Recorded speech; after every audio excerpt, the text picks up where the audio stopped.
हे guys good morning. तर बघा माझा ठमक ठमक जानी ये माय ये दिनार ठमक ठमक जानी ये माय. अच्छा, तर बाय द वे मी आज खूप खुश होते कारण शेवटचा पेपर आहे. बट त्यासोबत मला दुःखही याचं होत होतं, की आता मी कंटिन्युअसली घरात असेल.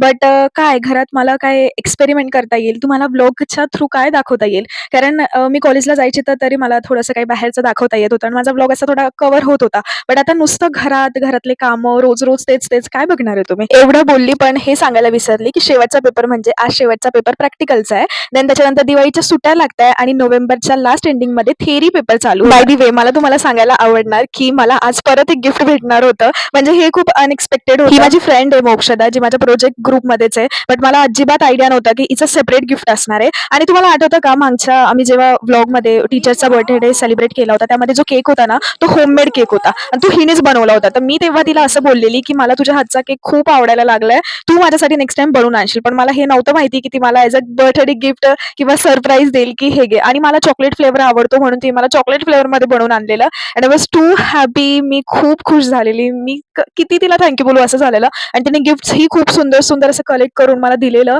Thank so much Mokshada for this lovely surprise. आणि आजचा पेपरही खूप सुंदर गेलेला. शेवटचा होता आणि मस्त गेलेला. त्यानंतर येताना मी ठरवलं, की मामाकडे जायचं. तिकडे गेल्या-गेल्या त्यांचे लाड पुरवणं सुरू झालेलं.